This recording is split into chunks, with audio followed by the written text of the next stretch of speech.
Good morning students. आज हम एक इंपॉर्टेंट टॉपिक के बारे में इस लेक्चर में पढ़ेंगे, जिस टॉपिक का नाम है कैल्विन साइकिल।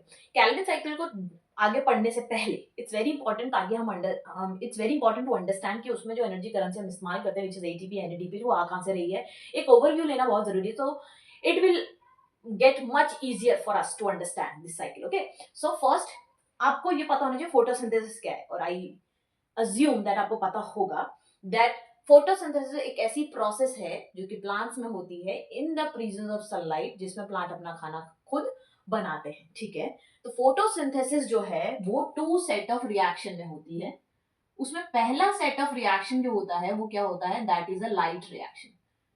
लाइट रिएक्शन वो रिएक्शन है जिसमें प्लांट एनर्जी बना रहे हैं। ठीक है, और उसके बाद आते हैं हम डार्क रिएक्शन पे। डार्क रिएक्शन वो है जिसके अंदर उसी एनर्जी का इस्तेमाल होकर वो खाना बनाते हैं। तो टू सेट ऑफ रिएक्शंस हो गए, light reactions and dark reaction. जो पहला जो लाइट रिएक्शन है उसके अंदर जो प्रोडक्ट बनते हैं वो क्या क्या प्रोडक्ट बनते हैं, वहां पे प्रोडक्ट का फॉर्मेशन होता है oxygen and ATP and NADPH. ये प्रोडक्ट फॉर्मेशन होता है जिसमें ऑक्सीजन को हम कंज्यूम करते हैं फॉर आवर ब्रीदिंग पर्पसेस, वहीं एटीपी और एनएडीपीएच को इस्तेमाल करता है next dark reaction for the synthesis of food और कार्बोहाइड्रेट फॉर द प्लांट। ठीक है, सो नेक्स्ट जो आता है वो है डार्क रिएक्शन। डार्क रिएक्शन, अब डार्क रिएक्शन क्या होता है, ये रिएक्शन जो होता है ये इनडायरेक्टली डिपेंड होते हैं, indirectly dependent on light, dependent on light. ठीक है, they use light reaction products, light reaction products का इस्तेमाल करते हैं। वो कौन से प्रोडक्ट्स हैं जो बने हैं, which is ATP and NADPH, इसका इस्तेमाल करेंगे। They use the light reaction product which is ATP NADPH. किसके लिए यूज करते हैं, for the formation of glucose और carbohydrate. Okay, so this is the dark reaction. Hope so अब आपको समझ आ गया होगा। इसी डार्क रिएक्शन को, ये जो लाइट रिएक्शन है, इसको हम फोटोकेमिकल रिएक्शन भी बोलते हैं, क्योंकि लाइट के प्रेजेंस में रिएक्शन हो रहा है, तो दैट इज वाई इसको हम फोटोकेमिकल रिएक्शन भी बोलते हैं। और यही डार्क रिएक्शन जिसमें कार्बोहाइड्रेट का सिंथेसिस होता है, इसको हम इसीलिए इसको हम बायोसिंथेटिक फेज भी बोलते हैं, बायोसिंथेटिक फेज। ठीक है, क्योंकि इसमें ग्लूकोज का प्रोडक्ट फॉर्मेशन हो रहा है which is related to bio and synthesis. Synthetic मतलब सिंथेसिस, तो biosynthetic phase, there is a formation of some biological products, तो है बायोसिंथेटिक फेज। अब ये फेज जो होता है वो टू पाथवे में हो सकता है। पहला पाथवे है C3 पाथवे, पहला पाथवे है C3 पाथवे, दूसरा पाथवे है C4 पाथवे। ये C3 क्यों है, C4 को क्यों है, ये हम आगे अंडरस्टैंड करेंगे कि क्यों C3 हम बोल रहे हैं, C क्यों C4 बोल रहे हैं, इसको हम बाद में समझेंगे। ये जो C3 पाथवे होता है ये हर उस प्लांट में होता है जिसके अंदर फोटोसिंथेसिस होती है। It is present in every plant. Okay, तो C3 पाथवे हर प्लांट में प्रेजेंट होता है। इसी C3 पाथवे को ही हम कैल्विन साइकिल बोलते हैं। समझ आया? होपफुली स्टूडेंट आपको समझ आ रहा हो कि यही कैल्विन साइकिल है। ठीक है, यही C3 पाथवे जो हम पढ़ेंगे अभी आके, इसी को हम कैल्विन साइकिल है। तो इतना तो समझ आ गया होगा कि ये कैल्विन साइकिल जो है, ये जो इसी को हम C3 पाथवे कहते हैं, इसको हम बायोसिंथेटिक फेज भी कहते हैं, और इसी के अंदर जो होता है वो एटीपी और एनएडीपीएच का इस्तेमाल करके कार्बोहाइड्रेट का फॉर्मेशन होता है। इतना बेसिक आइडिया लग गया होगा कि कैल्विन साइकिल में होने क्या वाला है। ठीक है, ओके।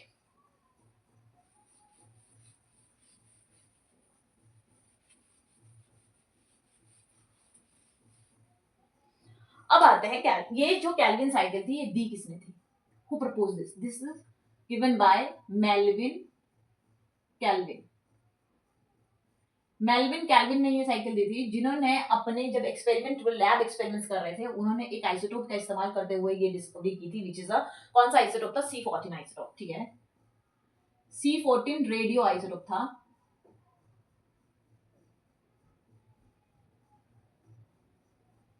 ठीक है, ये इस्तेमाल किया था इन्होंने फॉर देयर लैब एक्सपेरिमेंट्स। और किसके ऊपर ये लैब एक्सपेरिमेंट्स किए थे? फोटोसिंथेटिक एल्गी के ऊपर, जिसको हम ग्रीन एल्गी भी बोल सकते हैं, फोटोसिंथेटिक एल्गी के ऊपर।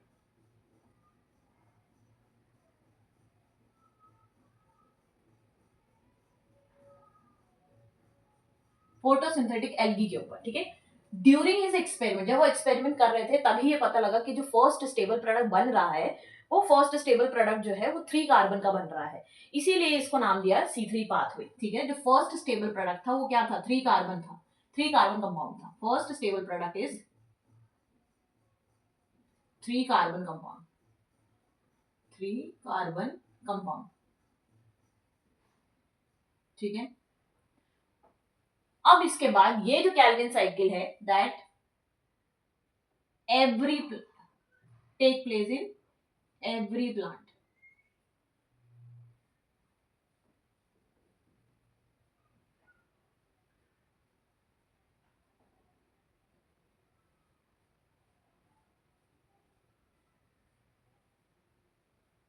ठीक है, कोई भी ऐसा प्लांट जो फोटोसिंथेसिस शो कर रहा है वहां पे C3 साइकिल होगी होगी, वहां पे C3 पाथवे होगा ही होगा। ये बेसिक समझ आ गया। कैल्विन साइकिल को किसने प्रपोज किया था? मेल्विन कैल्विन ने किया था। कैसे किया था? उन्होंने C14 रेडियो आइसोटोप का इस्तेमाल किया था अपने लैब एक्सपेरिमेंट्स के दौरान। किसके ऊपर किया था? एल्गी के ऊपर किया था। एल्गी कौन सी? ग्रीन एल्गी, क्योंकि ग्रीन एल्गी ही फोटोसिंथेसिस करेगी, ब्राउन और रेड एल्गी करेगी नहीं। तो फोटोसिंथेसिस रिएक्शन जो होगा वो किसमें देखा जाएगा? ग्रीन एल्गी में देखा जाएगा। उस प्रोसेस में उन्होंने C14 का इस्तेमाल करके उनको ये पता लगा कि जो फर्स्ट स्टेबल प्रोडक्ट इस पाथवे में बन रहा है वो C3 कार्बन कंपाउंड का बन रहा है। उसी 3 कार्बन कंपाउंड की वजह से ही इसको C3 पाथवे नाम दिया गया है। डन, यहां तक समझ आया? ये जो कैल्विन साइकिल होती है ये 3 फेजेस में होती है। किसमें होती है? 3 फेजेस में होती है, ठीक है। पहला फेज आता है कार्बोक्सिलेशन, दूसरा फेज आता है रिडक्शन, तीसरा फेज आता है रीजनरेशन।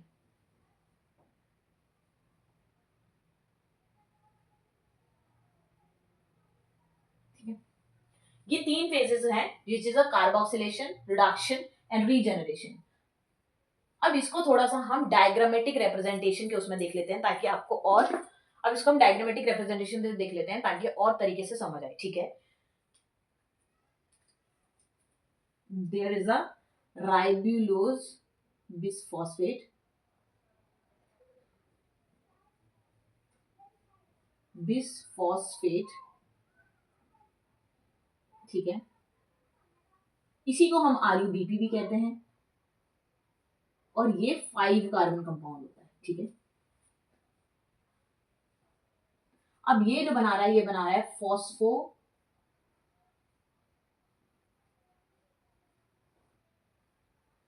ग्लिसरिक एसिड,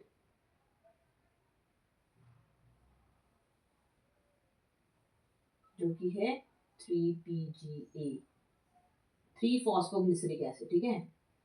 और ये 3 कार्बन कंपाउंड होता है। और यहाँ ट्रायोस फॉस्फेट, ट्रायोस फॉस्फेट,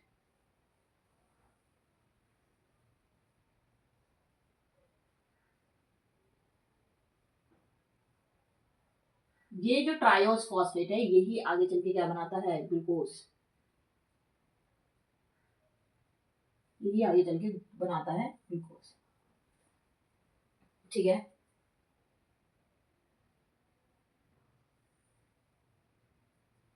अब यहाँ पे कैसे कैसे प्रोसेस चल रहा है वो समझ लेते हैं।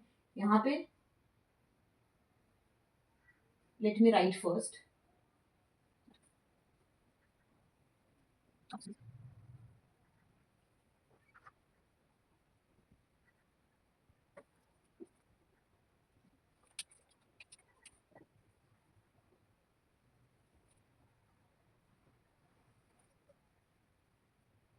सो ये है पूरी साइकिल कैल्विन साइकिल की, ठीक है। अब इसमें क्या होता है?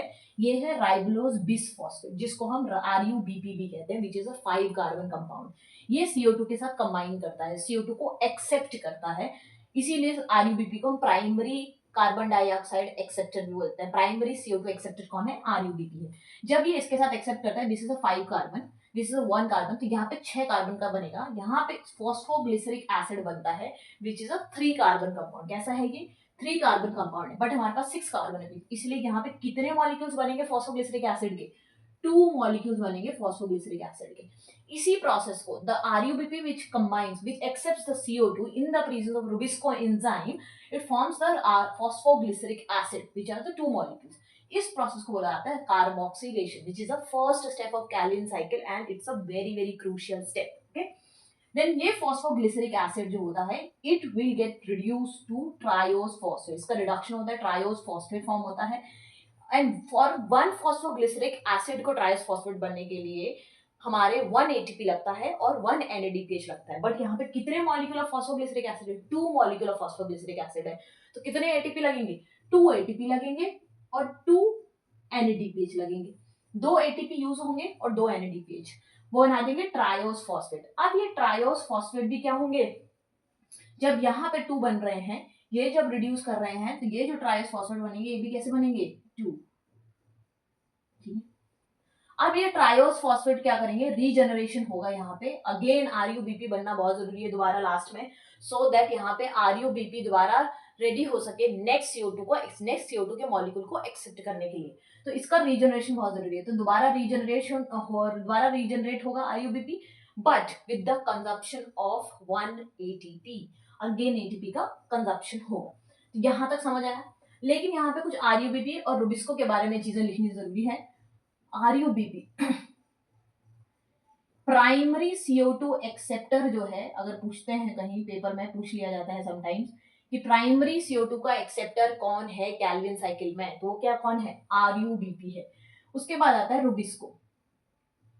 रुबिस्को के बारे में क्या है? रुबिस्को एक एंजाइम है जो कि हाईली एबेंडेंट है ऑन अर्थ। ठीक है, सबसे ज्यादा एबेंडेंट एंजाइम है ये अर्थ में, हाईली एबेंडेंट है, पहला पॉइंट है। दूसरा पॉइंट आता है कि it shows the carboxylase as well as oxygenase activity. ठीक है, shows carboxylase as well as oxygenase activity. ठीक है, दो तो ये हो गया कुछ रुबिस्को के बारे में फैक्ट्स। अब इसके बारे में यहाँ पे ये समझ आ गया होगा कि कैसे कैसे क्या क्या प्रोसेस हो रहा है। अब यहाँ पे एक दो चीज और देख लेते हैं, यहाँ लिखी होती है।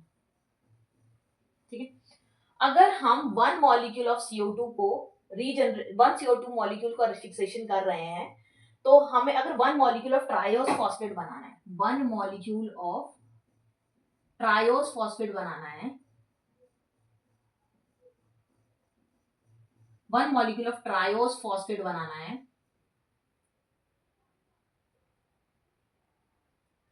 ठीक है, तो हमें 3 कार्बन लगेंगे। अगर 3 कार्बन लगे तो RUBP मतलब 3 कार्बन लगेंगे मतलब 3 साइकिल लगेंगे, 3 साइकिल लगेंगे मतलब 3 बार RUBP यूज होगा, 3 बार RUBP यूज होगा मतलब टोटल कितने कार्बन हो गए? यहाँ पे 15 कार्बन हो गए, और 3 कार्बन CO2 के हो गए, तो टोटल कार्बन कितने हो गए? 18 कार्बन हो गए।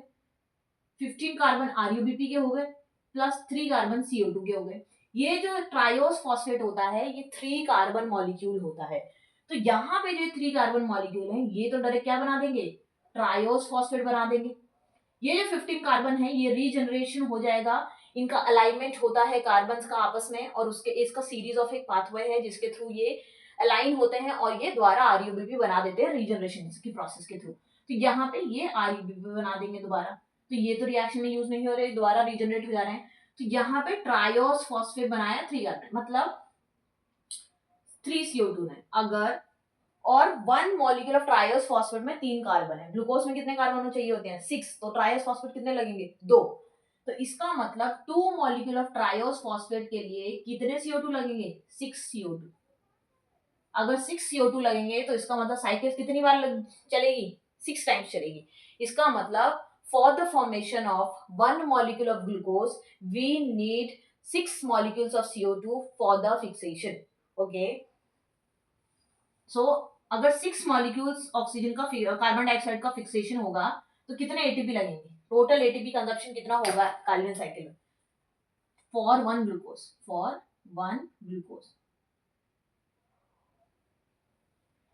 1 CO2 को फिक्सेशन करने के लिए कितने एटीपी लग रहे हैं? 3 ATP and 2 NADPH, 3 ATP and 2 NADPH, ठीक है। बट अगर 6 CO2 को फिक्स करना है तो कितने लगेंगे? 3 6 18 ATP और यहाँ पे 2 विच इज 2 6 12 NADPH। इसका मतलब for the formation of one glucose in the Calvin cycle we need 18 molecules of ATP and 12 molecule of NADPH। Thank you so much students, hope so आपको समझ आया हो। कोई भी डाउट हो तो आप में से पूछ सकते हैं।